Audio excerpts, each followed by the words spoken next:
On the court or in the markets, performance is everything.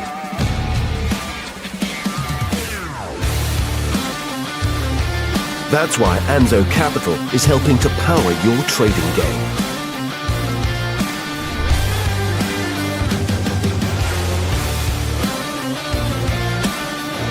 Now official partner of the Phoenix Suns.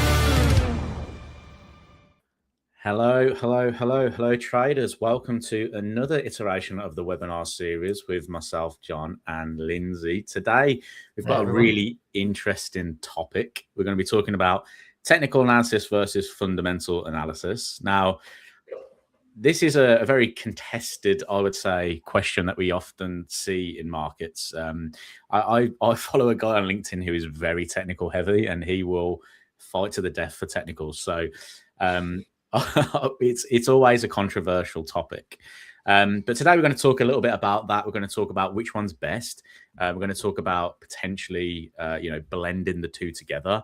I have a currency strength meter that Lynzy's been really interested to see sort of a breakdown of, which is a technical based indicator. And I've been super interested to see if Lynzy can bring that sort of macro element to it to make it even more effective, essentially, or more efficient, I should say. But before we get into that, Lynzy, how have you been, mate? I know you've kind of come on today, and I know you're a big fan of the State of Origin games in Australia. So what is the score so far? Do you know?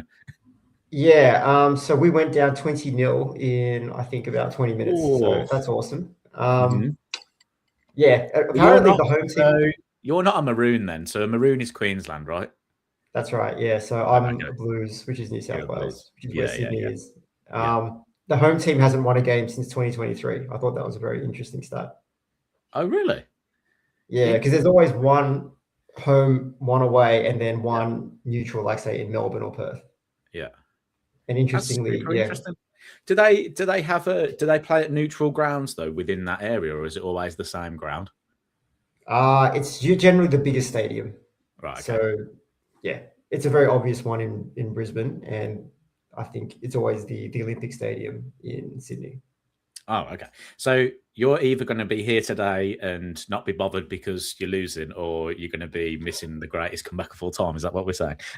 Yeah. Well, the thing is, I'll be watching it on delay and hopefully with no spoilers. So I will catch it up. So if I am disappointed, you guys won't see it until, I don't know, I guess the next webinar, if it even lingers for that long.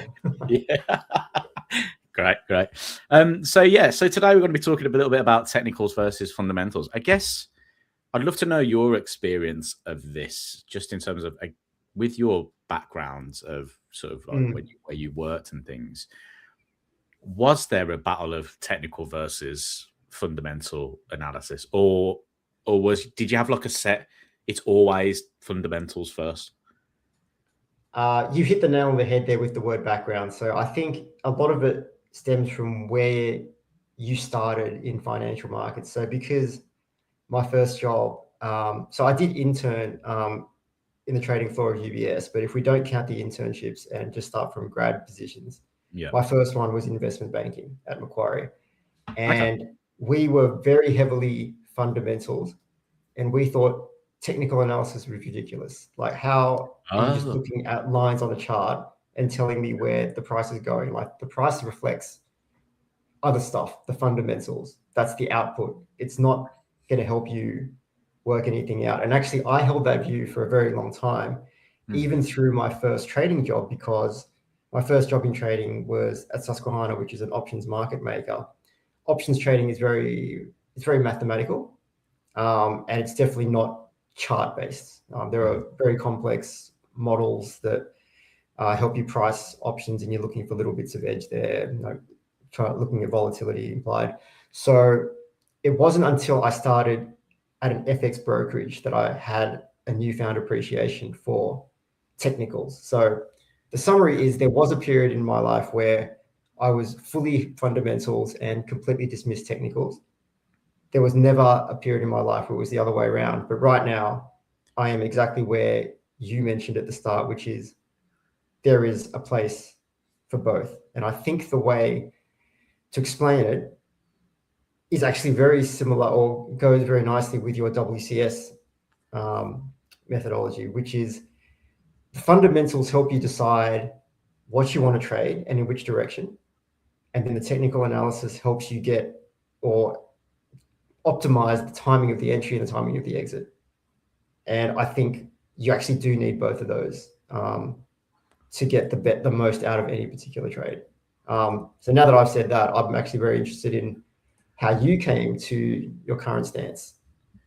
Yeah, to be fair, I started very much technical analysis. I think because when I first started, I was I went more of a traditional sort of retail trader route where like I went for a course with somebody that was kind of teaching sort of trading, and then from that, the only thing I just remember going into my first, it was like a 3-day weekend thing, right? And you went into this 3-day weekend and they made it look very nice, had a really nice trading floor and all this kind of stuff. And then you kind of sat in like a room with 30 other people. And they'd bring out this wad, like book, like a huge booklet, right? Slap it on the table and be like, right, this is what we're going to go through. And it's probably 90% technical analysis throughout this whole thing, right? And there was a little bit about 10% on sort of like risk and risk management and stuff. But it basically went through like what chart types were, what, technicals or, chart patterns, candlestick patterns, how to build sort of your own trading strategy using these things, and then things like that. So I was very much led with technicals first. And, and to be honest, with the technical analysis side of it, I did okay, right? I think in my first year, I made a 33% return. And I was like, problem is, I was like, is that good or not? I didn't know. So, because I was very like new to it all, I was like, is that good? And obviously, until you learn about sort of, I guess, like alpha and stuff, it's almost like, what are your returns versus what the market is? Are you just, overworking yourself or whatever? But yeah, I was very much in that route. But what I was just always super curious. I was always like, there's got to be more than this. There can't just be, here's a lot. So what my first strategy was I had a 50, a 20, 50, and 100 moving average on a chart. And my job every day or what I was told my job was every day, was to flick down all the currency pairs every night at 10 p.m. and look to see if price is kind of making lower lows or lower highs, higher highs, higher lows, and then see if it's come into these moving averages and then close back above them. That was that was like the first ever strategy I was ever told. And then, like I said, I did 33% in a year. So it showed that that style of trading worked. But I just always felt like there's got to be something more to it. There's got to be, this can't just be it. Because you hear about it's, I think now it's like a 9 trillion a year business or whatever. It's only getting bigger. Markets, it's just getting bigger. And, I was at the time when I started, I think it was like 3 trillion or something. And that was the kind of fact that people would give you. And I was just kind of like, just caught up in that. Well, if it's such a big market and there are hedge funds out there and there are individual traders that are trading with millions, surely it's not just here's a bounce off a moving average, right? You just can't be. And I was like, I used to dial into Bloomberg and I'd hear these analysts coming on and they'd be talking about X, Y, and Z. Had no idea what they were talking about, by the way. But I was like, if they're talking about this stuff, it's got to have some kind of meaning to it, right? So yeah, that's when I started to go down the rabbit hole of like trying to. What I wanted to do basically was make that strategy more efficient, and I thought that if I understood what the market did, then maybe I would not necessarily take trades that was going against the fundamental picture. And there's actually a prime example I've seen today of this. And it's a really famous sort of FX CFD trading sort of blog. Have you heard of Baby Pips before? Have not. No. Okay, so Baby Pips is like a very popular blog that started, have a really popular forum and stuff. in the world of kind of like retail traders. And they posted today, pretty much about 4 hours before we had data out of Australia and an RBNZ announcement, that Aussie against the New Zealand dollar is in an uptrend. The MACD has crossed over. It's looking like we're going to see a bounce and rally, right? Now, the data's now come out. RBNZ have been a little bit more hawkish in their tone, talking about potentially that they're going to hike interest rates a little bit quicker than they expected. You've got Australia CPI, which has come in a lot lower than expected. So you've got now a potential catalyst where that role is reversing, and there is a central bank in the RBA that might not hike rates now because they're like, well, actually, we could be at a good position now where inflation's going to cool off and whatnot. And then you've got the RBNZ, on the other hand, that are now looking to potentially, again, increase interest rates. So I was like, well, if you knew that information was, and this whole blog, it was like a 150 word sort of blog. It wasn't a big blog or anything. It was just kind of talking, but it was all talking about the technicals and how this MACD crossover is going to do X, Y, and Z. And it just really reminded me of where I was like when I first started, and I was just looking at those kind of technicals, the moving averages and the bounce off the moving averages. And you know, if you were, I guess, a little bit more sort of into how the market mechanic works, then I think that your Aussie Kiwi long opportunity that you saw in that blog might have made a lot less like, I don't know about that just yet. Now, if the RPN had gone, no, we're cool at where we're at, we don't see inflation rising, our expectations are that they're going to be fairly low, and then Australia CPI comes in and smashes expectations to the upside, then yeah, that narrative probably still clicks, and Aussie Kiwi probably still moves higher. But I just found that super interesting. I was like, this really kind of frames perfectly why I wanted to then go and see if, you know, if the fundamentals did have an impact on what's going on in the markets, and could that make my trading strategies more efficient, basically. That's what I was trying to find. I didn't think necessarily like, you know, oh, this moving average crossover bounce didn't work, because it did in my first year. So I was like, it does work, but can I make it better? Or can I spot the areas where I don't need to take that risk if I know that there's something, you know, brewing under the surface? Or like, let's say Aussie Kiwi's in a trend, my moving average strategy had the bounce, and I took the long. If I knew that this big data was coming up, I might have gone, hang on a minute, let me just wait for that to get out of the way first before trying to pick an opportunity in that market. So yeah, that was my startings were very technical heavy. And for a long period of time, I also believed that technicals were a thing, until I was like very curious and was like, you know, I just doesn't make sense that it's just technicals, in my opinion.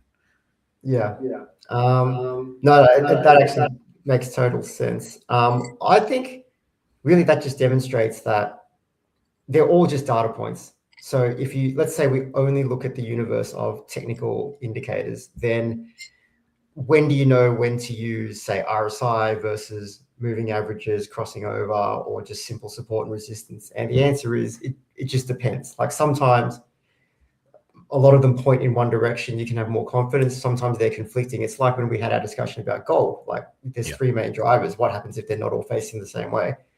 And then now if you expand not just technicals, but to fundamentals, now what happens if the technicals point one way and the fundamentals go the other way? Again, the answer is it depends. It's there's no one move that works all the time, which is kind of what makes trading fascinating. Like the analogy I thought of the other day was, if you think about the best like one-on-one fighting games like Street Fighter or Mortal Kombat, then that probably shows how old I am, actually. There's probably a more modern one I could have used. I know that there's a new movie coming out, isn't there? So you're all right. I think that's why it popped into my head. But there's never one special move that works all the time. There's always a counter to each one. And if there was one, the game would not be as fun to people. So I think that's something to keep in mind when you're doing analysis, is you pick the ones that you're comfortable with. And just because someone else does it differently doesn't mean theirs are necessarily better or worse. You do what works for you. You just want to have enough to get comfortable with it, I guess.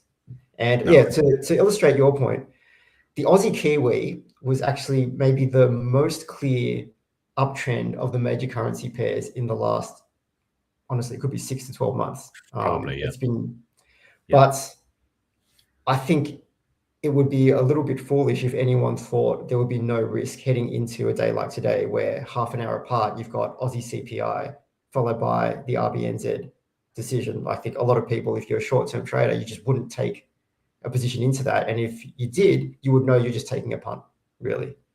Unless you're doing insider trading, in which case, good luck to you. Yeah.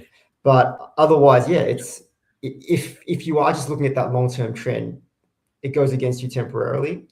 Now you maybe reevaluate and think, am I happy to still be long? And maybe the answer is still yes. Yeah. Yeah, 100%. I think one quote that I always refer back to is, all of it works some of the time. And that's something I always really try and like. I heard that quote from a trader that I follow, Patrick Reed, and fortunate enough to speak to him every now and again and whatnot. And he just says, all of it works some of the time. And at first I kind of took that and was like, oh, okay, so yeah, it all worked. But the sum of the time really caught my attention. I was like, well, how do I find the sum of the time? Instead of just trying to trade it all the time. And again, it kind of comes back to, you know, why I built my method in the first place. You know, I built that method simply because I wanted direction in the market, because it was almost my first iteration of trying to find a why. Because I didn't know anything about fundamentals at the time. I was like, well, I don't understand that enough to be able to get a kind of data set from it and understand what the data set was telling me. So I was very much like, well, how do I try and find something to build? And I think a lot of retail traders are in the same camp. I would say most retail traders, one of their first things they probably do is open Forex Factory or something, look at the economic calendar, but then they just go, oh, well, we've got CPI coming up today, But then they don't know how or what that means in terms of how it impacts expectations going forward, or what that actually means to drive in terms of, like, you know, currency fluctuations and stuff, or even stock markets, or even, you know, commodities. So I just think they are in a position where they know of the event, but they don't know how that actually kind of impacts a market. So they just see it as like a thing to avoid, if that makes sense. They just see it as like, here's a red folder news event. I'm just going to avoid trading at this point. Or they see it as a red folder news event and think, I'm going to go absolutely balls deep. Just try and take it. Make all my losses back. Yeah. So yeah, I think, you know, it's always an interesting topic to talk about, because, you know, it's an interesting topic from my perspective, because the amount of traders that I see come through and still really heavily rely on technicals, I just try and put them in the direction of go, okay, look, your technical analysis is pretty sound. You need to try and find why this is happening. You know, it's like I always argue with people that it doesn't matter what strategy you have if you can find a trend. A lot of trend following strategies out there, what is the main reason that trend is happening? If you can find that, you'll be all right.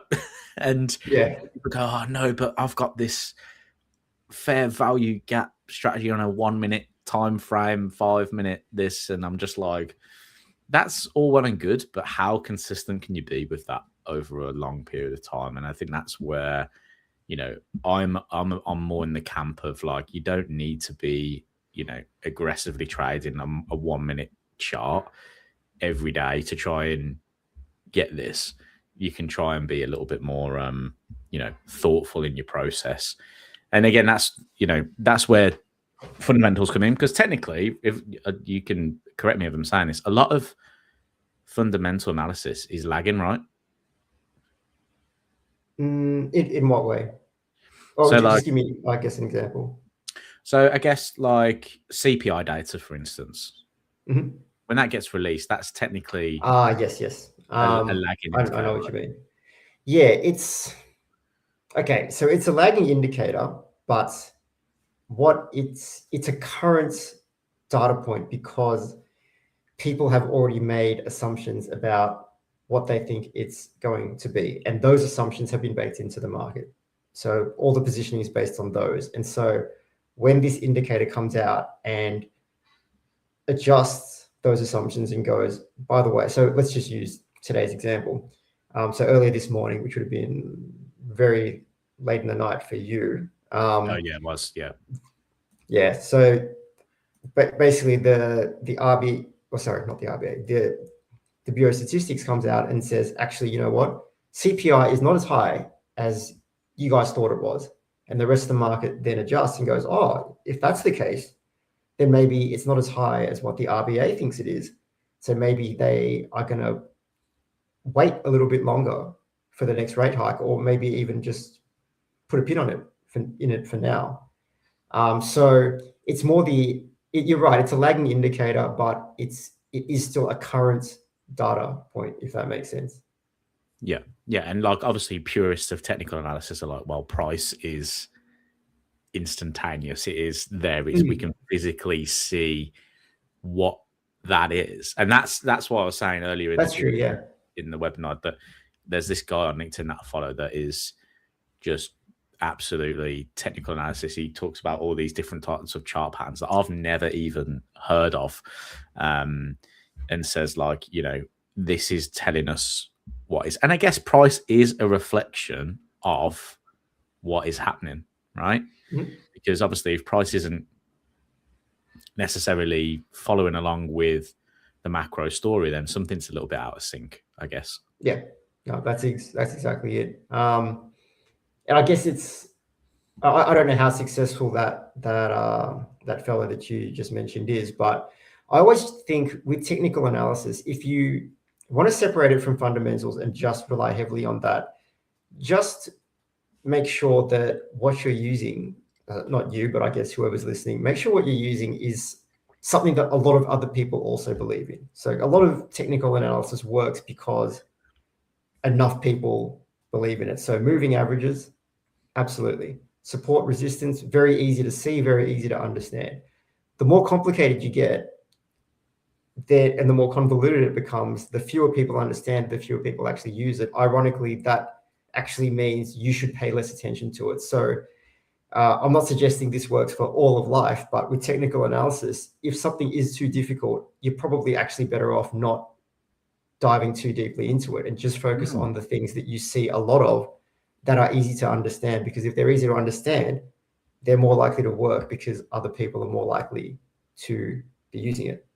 I've found that it's a good philosophy that I take into it as well, because I like to go in the fundamentals, but the thing I like about currency trading is that there's not really that specific micro thing you have to look into. There's no company specific things you gotta research. You can just look at the broad macroeconomic picture, and at the same time, technical analysis, I've just picked a few simple indicators that I've chosen to use, but I know there are others out there that are similar, slightly different, but would do the job just as well. But I don't need to look at those. I'll just pick the ones that work for me. I know people will understand these very simply.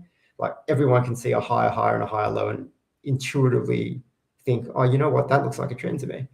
And if you just go into it with those two things, then I think that's a really, really solid foundation for anybody who's in trading.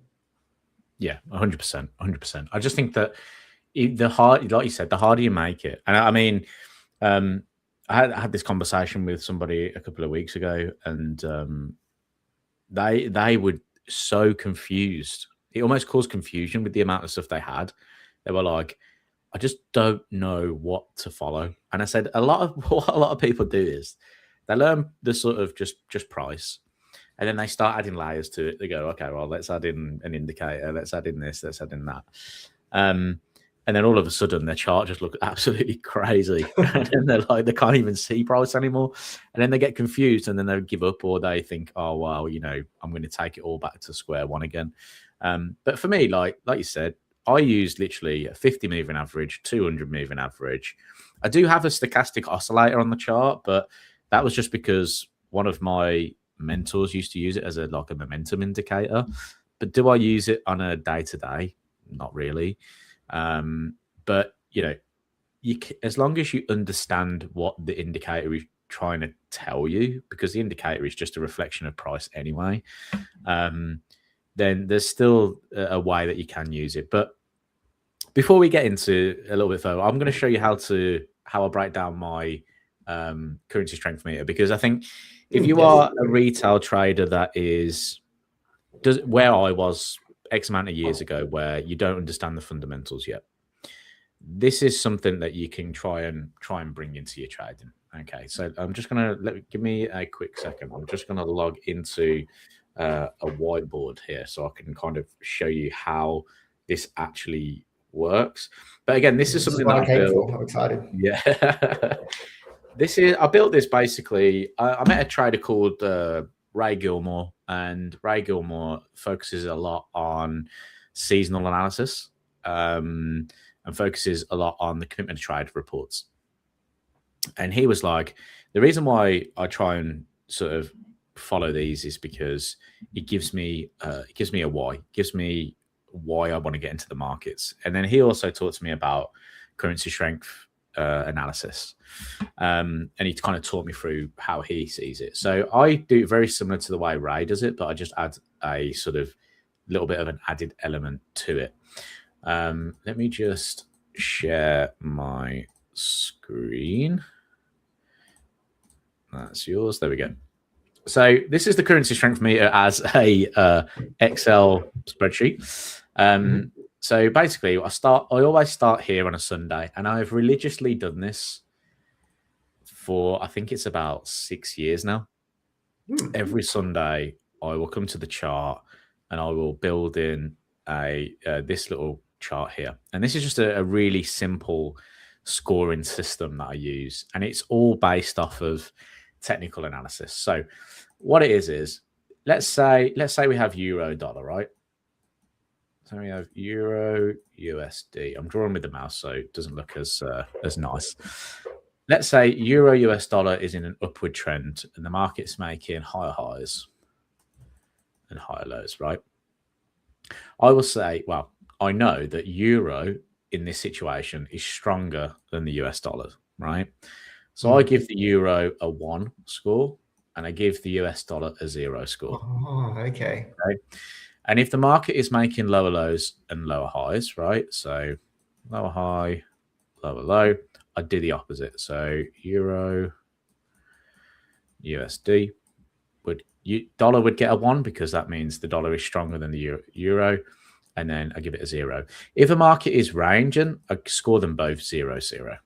Okay, because there's no direction. So one currency really isn't stronger than the other. Yep. And again, I did this to try and give myself some kind of focus in the market, because I think even though I was like trading that strategy with the 50 or 20, 50, 100 moving average, and I was scrolling through, I still felt like I missed stuff. Yep. And I think it was because, one setup might have looked quite nice, but obviously I didn't know underneath, maybe the macro picture wasn't looking so great.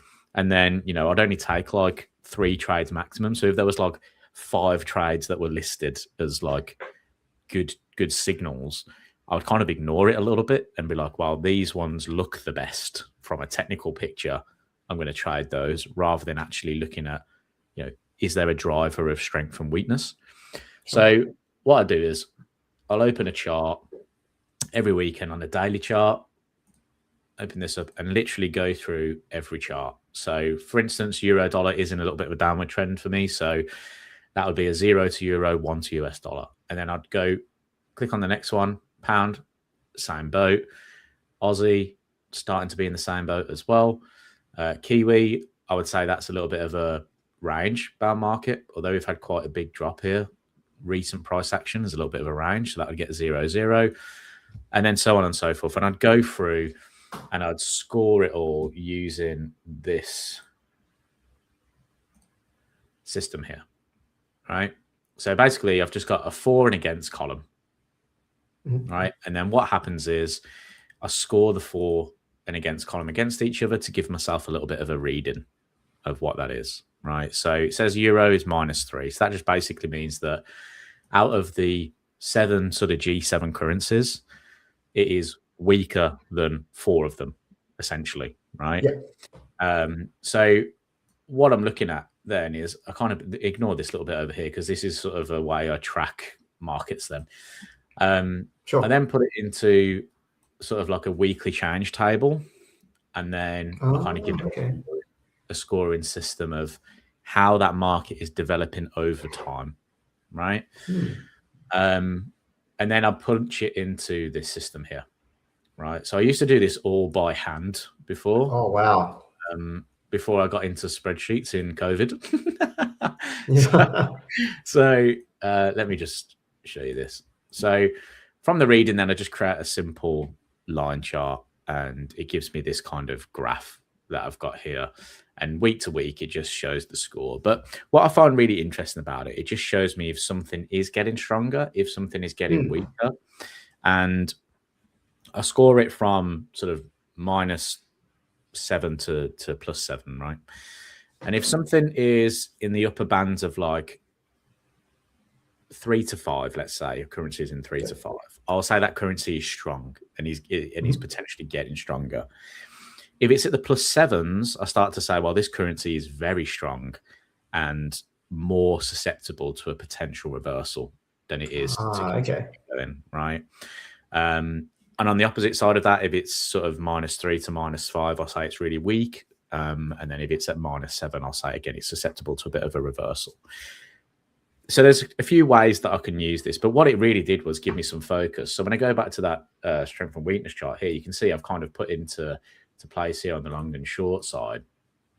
I've got long US dollar, long Swiss franc, short Canadian dollar, short euro, short Aussie, right? And that's now given me numerous sort of currency pairs that I can just go in and focus on for a trades opportunity.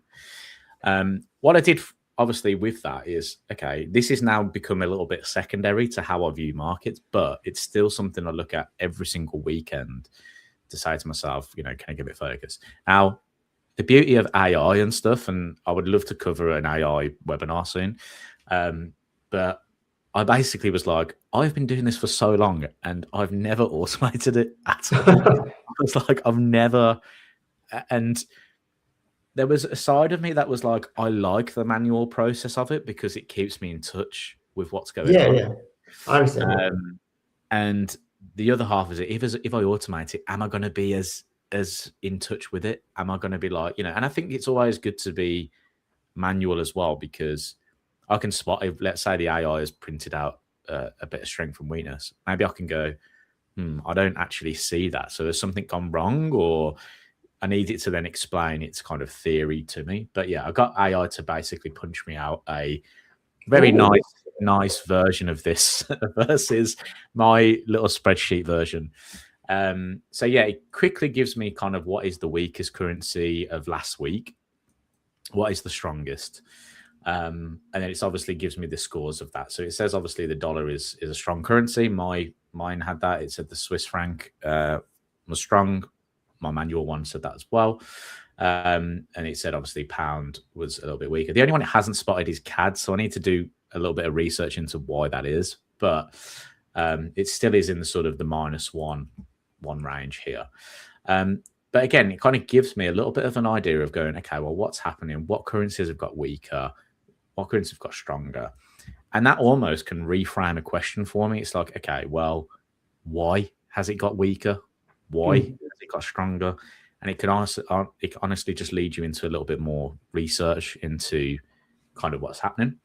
It also did me a nice little fancy graph here, which obviously mine one isn't as nice. You know, I can hover over it, gives me the scores of that week. I can turn ones off if I want to, you know, like Aussie US dollar. and have a little look at that just Oh, individually. wow. Okay. So, you know, if you are doing this manually, you know, maybe maybe an AI can come in and help. Maybe we should build one together. You know, we might have this, you know, little thing we could do. I suspect you'd be doing most of the work based on what I'm looking at. That's pretty impressive. I did not. Claude did this for me in about 20 minutes, which I was very shocked by. He got it completely wrong at first, and then I was like, "Oh, you know, is this going to be a painstaking task?" But then I basically videoed what I was doing and took screenshots and put it in a document, sent it in. It was like, "Oh, I can see where I've gone wrong," and it did this for me, okay. which is pretty cool. But yeah, but this automates every Saturday. This automates after market close on the Friday.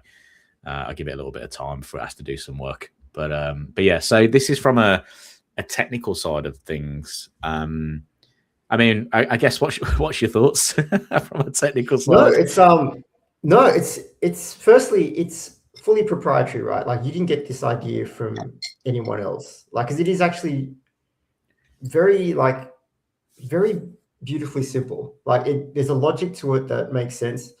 Yeah, interestingly consistent with the Street Fighter analogy that I use. You're basically doing head-to-head battles between each of the currencies and trying to work out who's beating who by more. And that's giving you the framework for which pairs to focus on. And I think the beauty of this is everyone can understand how you're doing it and why you're doing it. So then it's just a matter of how much emphasis do you put on it, or what else do you use to supplement this analysis, because it's clearly useful. But like with all analyses, you need other things as well. But I just think that, yeah, the fact that you've automated it now, you're very familiar with it and you've known that it works. I think this is it's a really good reflection. One question I did have though, if you were doing, say, you had different trading strategies and one was a more medium term one, but one was more a scalping short term one, would you have to build two different sheets of currency strength meters because you'd be using different time frames?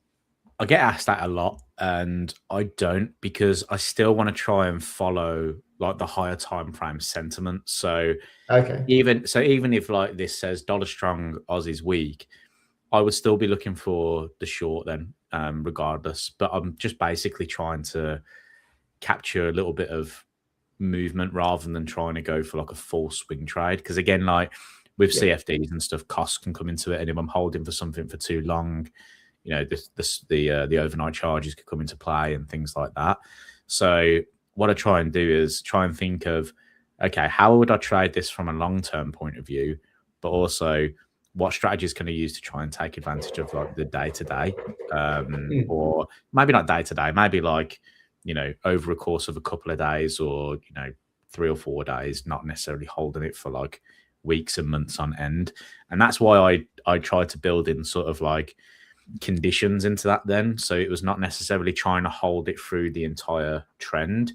It was trying to find those moments where, let's say we're in that upward trend, you know, I try and find the dips, right? So let's say this was the daily time frame or the H4 time frame that I'm following as my sort of higher time frames. You know, I would happily go down to sort of like a 30-minute and be looking at if the trend is going to change here, because usually you'd get this kind of like downward trend on that sort of pullback. So I'm looking for those kind of conditions where that changes, so that I can just increase kind of like my reward to risk and sort of how I try and take advantage of that sort of move. So what's your default time frame? Is it daily? Daily and 4 hour, I'd say I use a lot. I'd say I use that a lot. They're quite similar just in terms of what they do. I like to look at the H4 just because it gives me a little bit more information.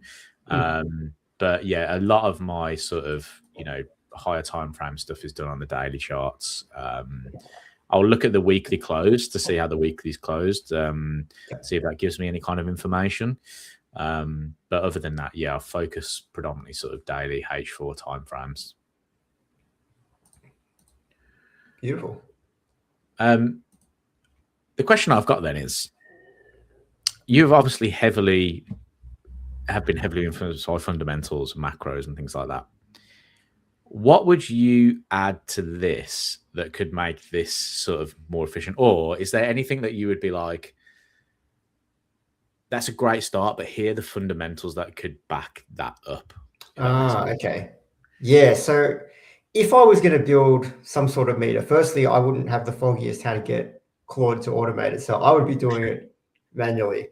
But I guess mine is a bit more, it's going to pale in comparison in a certain sense because it is rather subjective. So I guess maybe the easiest way is just to, if I do the screen share and get this app open. So is this... share your screen? You got, yeah, there you go. I've got Paint on there. Okay. So I don't actually know how to do this and look at you at the same time. So that's fine. I don't know if I'm looking at the information okay, is more important. So at any point in time, I'm always thinking along this spectrum. And so what I'm going to do is I'm going to just write here in horrific handwriting. So that is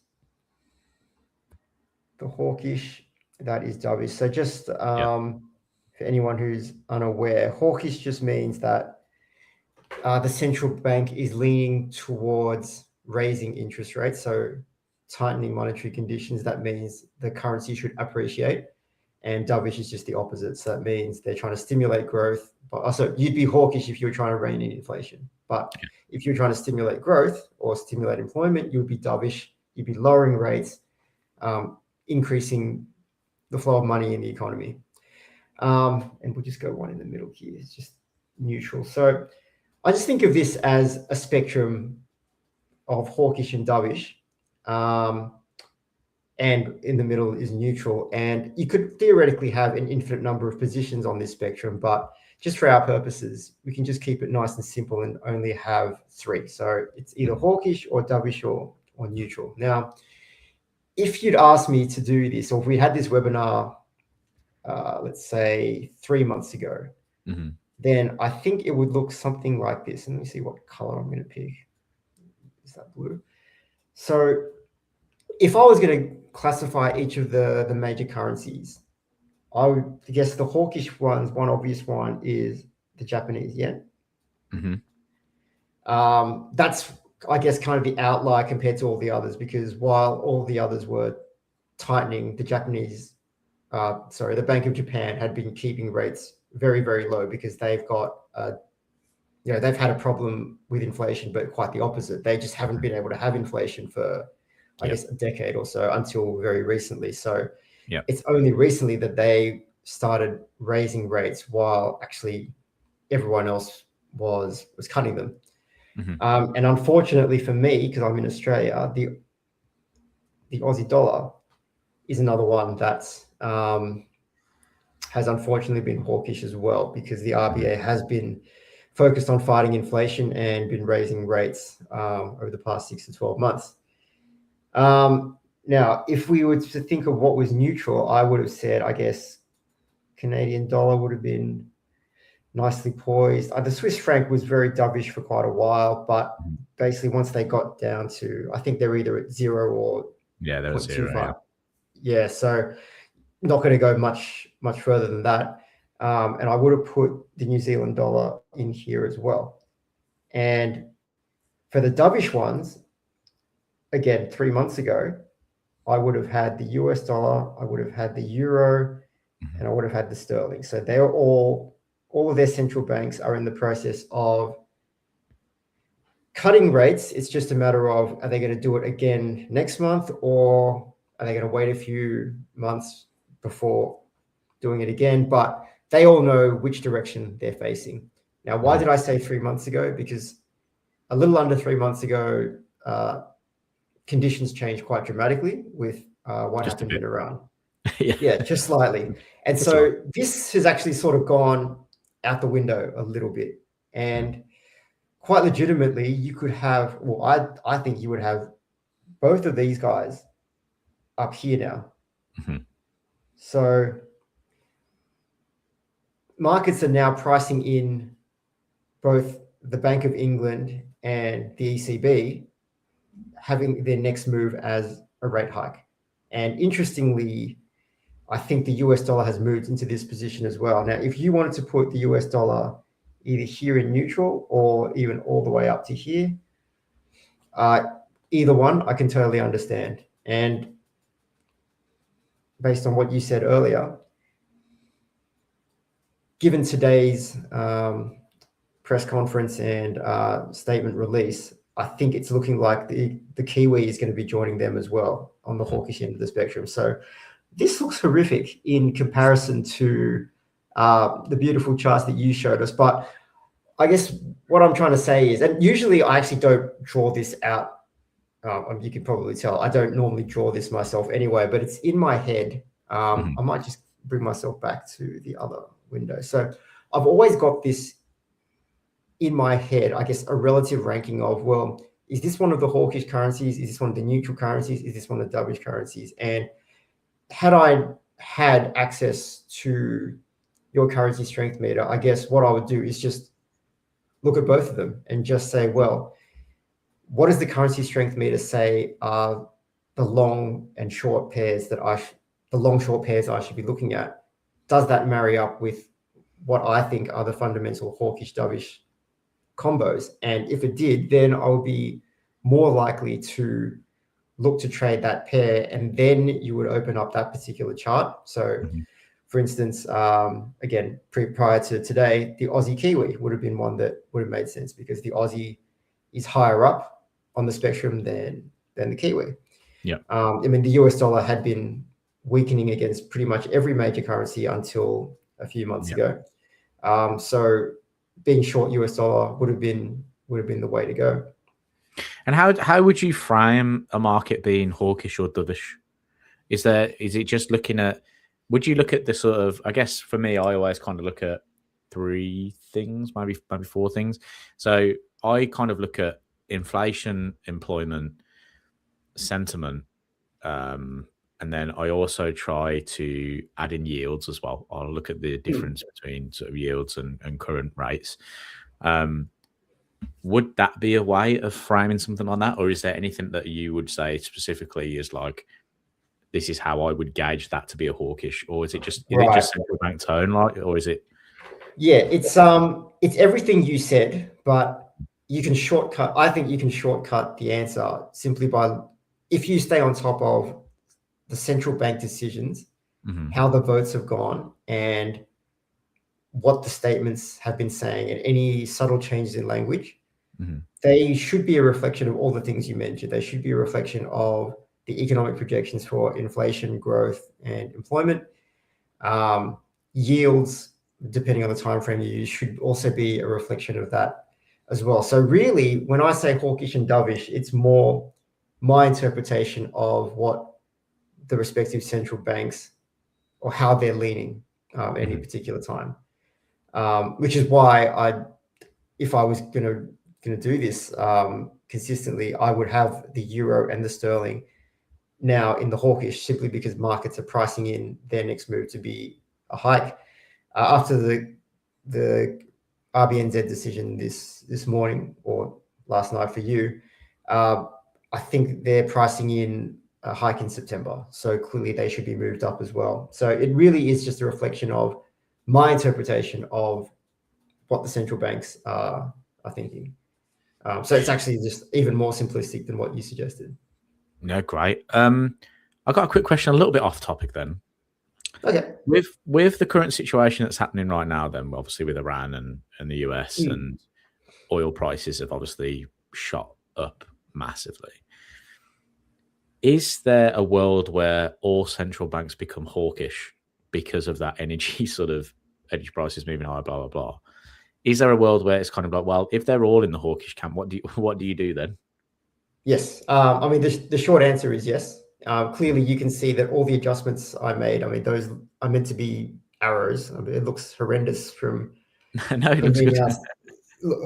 Sitting back and looking at it. But really, they're all moving up the spectrum. And I guess then it's just, I guess all you're doing is then you'd be zooming into that top part of it, and then I guess only looking at that and just think about it again. Now, which one is more hawkish? Which one? It's all a relative thing. Like I said, you can have an infinite number of points on that spectrum, I just, for my own simplicity, keep it at 3.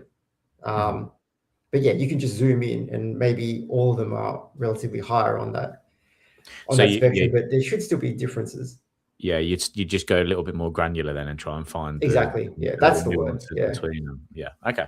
that's the one. And I think actually something that you said earlier is something that I should point out with this as well. So again, your currency strength meter, this hawkish W spectrum, they're all just good indicators. But of course, if new data points come out, so this would indicate on your currency strength meter would have indicated that Aussie Kiwi, you should be long. But once you get a central bank announcement like today, you get CPI data like today, that is going to trump whatever assumptions you had previously. And again, if a war breaks out in Iran, which it did a little under 3 months ago, then knowing that the US dollar is a safe haven currency, that is probably going to trump any sort of hawkish, dovish, or currency strength meter that you might have. And that's even before the Fed did actually become more hawkish and think about, well, actually, we can't be cutting rates now. And then slowly got to the point where actually, you know what? The next one might have to be a hike, not a cut. Even before that, you saw the US dollar appreciate simply because it is known as a safe haven. And this is why it's so important to have all these different data points. And this could have worked 3 months ago. But once the situation changes now, this has got to be parked or put on the back burner. And simple things like, well, strong US dollar, that's the play for now. So again, it's like special moves are great, but there's a time and a place to use each one. It kind of comes back to all of it works some of the time. Yeah, exactly. So, but I think this really highlights that you shouldn't just use one thing. Like you just said, it's all about data, and try and get as much data in as possible. I'm actually reading a really cool book at the moment. It's not around me at the moment, but it's called Super Forecasters: The Art of Forecasting, right? And they talk about all these kind of people that have been able to forecast these sort of events in the world, and they don't have to be like, all to do with markets or anything like that, but a lot of them are just to do with sort of, one of the questions in there was like, did this political leader get poisoned or not or whatever? And what they'd do is they'd send this question out and get these, and people would do these forecasts and whatnot, and they had the ability to change their forecasts as time went closer to the end date. And what they were doing really was they were just basically taking in all this data and trying to then, and what they would do is they'd update their forecast when fresh information came in as well. But it's such a super interesting concept that's what we're technically trying to do. We're trying to forecast where price is going to be next, where price, or if a central bank's going to be strong or hawkish, or if a central bank's going to be dovish. We're all trying to forecast that narrative, but it all comes down to the data that you have and what you can do with it. So when it comes to the battle of sort of technical versus fundamentals, for me, I always say, well, the more the better, really. If technicals are showing me that price is in sort of like a downward trend, but the macro is saying actually that might not necessarily, shouldn't necessarily be the case, then I could say to myself, well, let me be less aggressive in this market, or maybe I'll lower my risk in this market, or if I want to try and continue with the trend, maybe I'll see if it kind of develops a little bit better first before then trying to like take action in it. So I just think when it comes to that debate, I would definitely be in the camp of both. Whether people will watch this and think the same, I'll leave that up to them. But I definitely think like a blend of both is best. And there was like a stat that I read last year or something, and it was like 50% of the top hedge funds. It might have been even more of that, like of the top hedge funds, have a blend of technical and fundamental analysis going on. Right. Okay. Versus just purely technical or just purely fundamental. And I was like, well, that's pretty good data. Yeah, if it's good enough for them. It's good enough for them. It's good enough for me, right? But yeah, so I guess any kind of closing thoughts that you'd have on this debate then? I think I've said kind of my piece on it, but I'd love to get your thoughts. Obviously, you kind of did the opposite of what I did, and went from fundamentals to technicals and kind of blended in a little bit. So what were your feelings around it? No, I think this is just like it's a really good reflection of just both of our journeys. Like I think we said this on one of the earlier webinars, but we both came at it trading from such different starting points, but have sort of converged onto something like a similar point in terms of what we find useful and how we actually like to trade. And I think the same thing has happened with the fundamental and technical, I guess, dichotomy as well, is that we both started from very different points, and we both arrived at the point where it's clear to both of us that you do need both. And it's just a matter of which one takes precedence at a certain time. I know that's never the answer people want. They just want to say, look, which moving average, which stochastic oscillator, just tell me now, I'm going to put it on the chart and let me trade. But unfortunately, or maybe fortunately, it's not quite as simple as that. But I think the beauty of it is you can see what works for you. Like you don't need more than like 2 or 3 moving averages. Like what's the point? And don't beat yourself up over, what about, is it a simple moving average or an exponential moving average? They're really just telling you the same thing. There's no need for you to have more than one stochastic oscillator on your chart if you're going to have one at all. Like they're essentially telling you the same thing.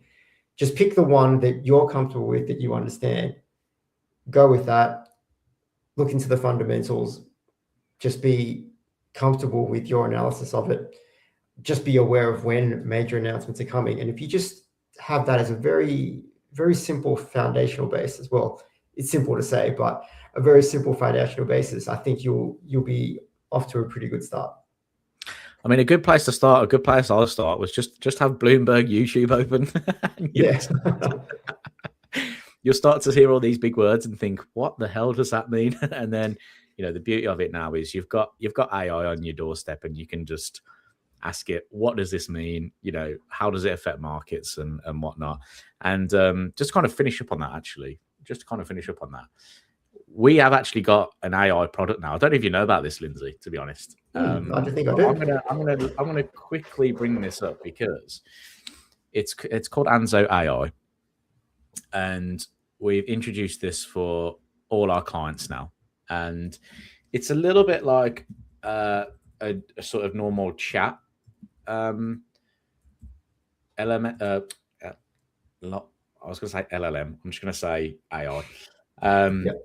But it's very specific to sort of you and your trading and your habits and things like that, which I just think super, super interesting. So let me just quickly log in, and we'll end on this because this is a topic that I do want to try and bring in the future. And I know you might be scared of this because I know you're just showing my age, I think. Yeah, I know you're very tech heavy, aren't you? But this is something that we could potentially build together. This is actually, because we were talking about trying to figure things out, I was like, actually, you can use AI to do that. So this is a new product launch that we've done at Anzo.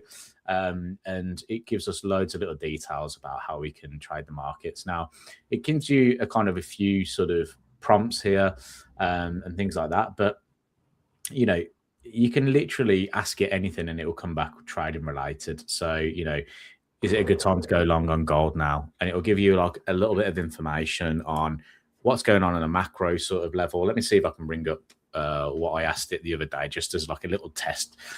I think I asked, look, why is the Swiss franc so strong right now? And it gives us a nice little sort of breakdown here. It says the macro trend. It says, there's no real specific macroeconomic data. It tends to strengthen during sort of global uncertainty. And that's on the right lines of what's going on right now in terms of the Swiss franc, because as we were discussing earlier, you'd probably put the Swiss franc in more of a neutral camp more than anything. I mean, they have come out and said they're not going to cut interest rates any further because they're already at 0%. They don't want to go negative, but they've more talked about sort of currency manipulation instead, or intervention and things like that. So yeah, it's kind of broadly being stronger because of that sort of safe haven element to it. Gives us a little bit of breakdown of kind of what the market sentiment is, the technicals around that. So it uses sort of hourly charts and stuff just to kind of give you a little bit of a technical breakdown, sort of different kind of opportunities and things like that. And then you can go and ask it like loads of different questions. So, I was asking it about what the current commitment of traders reports were telling me, what the current sentiment reports are. So this is a way that you can kind of speak to something and get your kind of feedback from it. I always like to think of these as like a brainstorming tool, and I can kind of like just go and ask it weird and wonderful questions. The other cool thing it can do, it can actually monitor sort of your trading performance as well. So I did a load of trades on a demo account, just to kind of give an example of what this can do. Then it kind of gives you your overall sort of trading performance, skill evaluations. Okay. Yeah, it's pretty cool. Gives you kind of like your strengths, areas to improve as well, some actionable suggestions and things like that. So not only is this a tool where you can go and kind of like analyze sort of markets and what you think is going to happen, you can also analyze your own data, which I think is a real good plus of it. You can go and analyze individual trades as well. So if I go and have a little look at this NASDAQ one here, I think this is one that I have already reviewed. So it kind of gives you your what's been going on. You click in review and it gives you an update of sort of what has happened within that trade, what the result was, how long you was in that trade for, and X, Y, and Z. So you can kind of use this to give you a little bit more of a sort of understanding, and it's all sort of markets focused. You can't go and ask it what the weather's going on today in wherever. It'll come back and kind of tell you, hang on, this is more of a trading environment. Limited, isn't it? Yeah. So yeah, I mean, unless you're trying to use it for prediction markets, I don't know. But yeah, this is a real cool feature that you can use to definitely try and understand markets a little bit better, understand your own personal trading as well. So that's available to all clients? Yes, this is available to all clients. So if you've got a registered trading account with Anzo Capital, you'll be able to access Anzo AI. So pretty neat tool. It only connects your trading performance if you use an MT4 account, so do bear that in mind. But I still think that's a very valuable thing to have in part of your little toolkit there. So we'll leave it there. Lynzy, is there anything else you would like to discuss on this topic before we leave it there, or are we happy? No, I think we've been pretty thorough on this one, so I'm happy to leave it there. Yeah, I've really enjoyed this one. I think it's there's a few real good pieces of information in this. So if you have stuck around and watched, really appreciate it. We'll be doing another one very, very soon. But thank you for joining as usual, and we will catch you later. So guys. On the court or in the markets, performance is everything.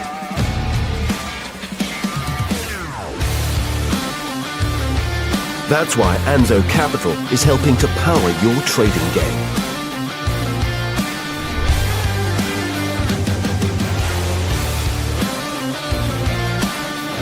Now official partner of the Phoenix Suns.